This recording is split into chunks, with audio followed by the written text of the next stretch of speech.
স্বাগত এশিয়ান দেশ সংবাদে, সাথে আছি সাবরিনা জিয়া। চলে যাব পুরো সংবাদে। মাদারীপুরের কেন্দুয়ায় কলাগাছিয়ায় এবিসি কে সৈয়দ আবুল হোসেন ডিগ্রি কলেজের প্রাক্তন শিক্ষার্থীদের প্রথম পুনর্মিলনী অনুষ্ঠান অনুষ্ঠিত হয়েছে। শরীয়তপুর জেলা সমাজসেবায়ের উপপরিচালক বিশ্বজিৎ বৈদ্য নাদিমের সভাপতিত্বে ও মাদারীপুর জর্জ কোর্টের অ্যাডভোকেট যতীন সরকারের সঞ্চালনায় এর উদ্বোধন করেন বাংলাদেশ প্রণব মঞ্চের সাধারণ সম্পাদক শ্রীমৎ স্বামী।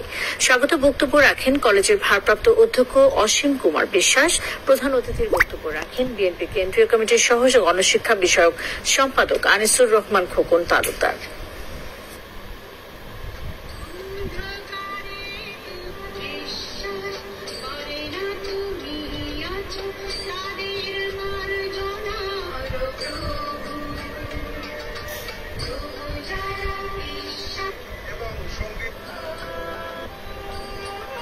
মুষ্টিবদ্ধ হাত একটা জাতিকে যে এগিয়ে দিতে পারে তার বড় প্রমাণ হচ্ছে এই এবিসি কলেজ।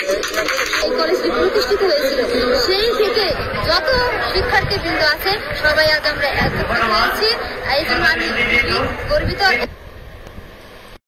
দর্শক, এশিয়ান দেশ সংবাদ এ পর্যন্ত। পরের সংবাদ সন্ধ্যা ৬টায় দেখার আমন্ত্রণ রইল। ধন্যবাদ সাথে থাকার জন্য।